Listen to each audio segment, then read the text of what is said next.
மகிழ்ச்சியின் சத்தம் வழங்கும் அனுதின தேவமன்னா. Voice of Joy presents Daily Manna by Reverend A. Benedict. Praise the Lord. God loves you so much.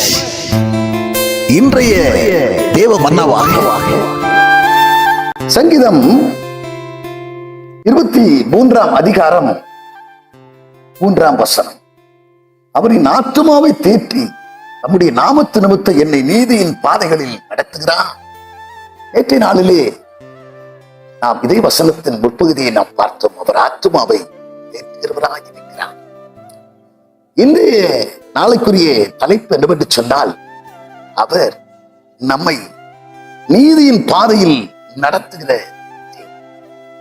நீதியின் பாதையில் நம்மை நடத்துகிறார். எஸ்ஐயா 45 அதிகாரத்திலே 3 சொல்லுகிறது, நமக்கு முன்னே சென்று கோணல்களை செவ்வையாக்குகிறவராக இருக்கிறார். நமக்கு முன்னே சென்று கோணலை செவ்வையாக்குகிறார். அவர் நம்மை நீதியின் பாதையிலே நடத்துகிறார். நீதியின் பாதையிலே நடத்துகிறார். எது நீதியின் பாதை என்கிறதை அவர் அறிவார். எது நியாயத்தின் பாதை என்கிறதை அவர் அறிவார். வேதம் சொல்லுகிறது, எஸ்ஐயா 48 அதிகாரத்திலே 17 பிரயோஜனமாய் இருக்கிறவைகளை உனக்கு நான் போதித்து நீ நடக்க வேண்டிய வழிகளிலே உன்னை நாளும் நடத்துகிற தேவனாகிய கர்த்தர். 32 சங்கீதத்திலே 8 சொல்லுகிறது, நான் உனக்கு போதித்து நீ நடக்கும் வழிகளை காட்டுவேன், உண்மையில் என் கண்களை வைத்து உனக்கு ஆலோசனை சொல்வேன் என்கிறதான வார்த்தைப்படியாக அவர் நம்மை போதிக்கிறவராகவும் நம்மை நடத்துகிறவராகவும் நம்முடைய கண்கள் மேல் அவர் தம்முடைய கண்களை பதிய வைத்து ஆலோசனைகளை தருகிறவராகவும் இருக்கிறார். நல்ல ஆலோசனை கர்த்தராக இருக்கிறார். நல்ல ஆலோசனைகளை ஆளுபவர் தந்து நம்மை மகிழ பண்ணுகிறார். அவனை கேட்கிற அன்பான தேவச்சனமே, நீதியின் பாதையிலே நடத்துகிற தேவன் அவர் நம்மை எந்த வழியாய் நடத்தினால் பிரயோஜனமாய் இருக்குமோ அந்த வழியிலே நானும் நடத்த விரும்புகிறார். எஸ்ஐயா 30 அதிகாரத்திலே 21 சொல்லுகிறது, நீங்கள் வலது புறத்திலே சாயும் போதும் இடது புறத்திலே சாயும் போதும் வழி இதுவே, இதிலே நடவுங்கள் என்று சொல்லுகிறதான அவருடைய சத்தத்தை எந்த வழியாய் அவர் நடத்த விரும்புகிறாரோ அந்த வழியை அவர் உங்களுக்கு போதிப்பார். வழியிலே நட மகனே, இந்த வழியிலே நடக்காதே, இந்த வழியை போகாதே, இதிலே முள்ளுகள் இருக்கிறது, இதிலே பள்ளம் இருக்கிறது என்று சொல்லி அவர் போதித்து சரியான பாதையிலே நாளும் நடத்துகிறவராக. 119 சங்கீதத்திலே 29, 30 வார்த்தைகள் சொல்லுகிறது, பொய் வழியை வெறுக்க செய்து மெய் வழியை தெரிந்து கொண்டு அந்த வழியிலாக நம்மை நடத்த விரும்புகிறார். நானே வழியும் சத்தியமும் ஜீவனுமாய் இருக்கிறேன், என்னாலே என்று ஒருவனும் நித்தியத்துக்குள்ளே பிரவேசிக்க மாட்டான் என்று சொல்லியிருக்கிறீரேப்பா. நித்திய வீட்டுக்குள்ளே போக முடியாது என்று சொல்லியிருக்கிறீர்கள். உடைய வழியாகத்தான் நாங்கள் சொல்ல முடியும். அதற்காகவே எங்களை நீ நடத்துகிறீர். அதற்காகவே எங்களை உம்முடைய திருவடியிலாக, எங்களை உம்முடைய நீதியின் பாதையிலே நாடோறும் எங்களை நடத்துகிற தேவனாக இருக்கிறீர். யோவான் 16 அதிகாரத்திலே 13 சொல்லுகிறது, சகல சத்தியத்திற்குள்ளும் எங்களை நடத்துகிறோம். சகல சத்தியத்துக்குள்ளும் நடத்துகிறேன், எங்களை காத்து நடத்துகிறேன். வழிகளெல்லாம் எங்களை காக்க உடைய தூதர்களுக்கு கட்டளையிடுகிறேன்.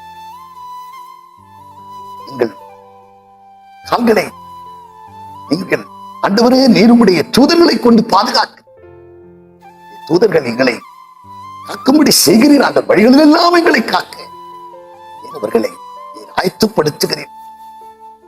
எங்கள் கால்கள் சறுக்காத படிக்கு, எங்கள் கால்கள் இடறி போகாத படிக்கு இருபடிய ஆண்டவரே ஆணையின்படியாக அவர்கள் தங்கள் கரங்களால் எங்களை தாங்கும்படி செய்கிறீர்கள். எங்களை தாங்குகிறவரே, எங்களை ஏந்துகிறவரே, எப்போதும் எங்களுக்கு துணையாக இருக்கிறவரே, நன்றி செலுத்துகிறோம். ஆண்டவரே, பாதையை செவ்வைப்படுத்துங்க. ஒருவேளை கோணலாக இருக்கும் என்று சொன்னால் அதை செவ்வைப்படுத்துவேன். எங்களுடைய வாழ்க்கை ஒரு வனாந்திரம் போல் இருக்கும் என்று சொன்னால் அந்த வனாந்திரத்திலும் நீர் வழிகளை காண்பிக்கிறவராக இருக்கிறீர் அல்லவா.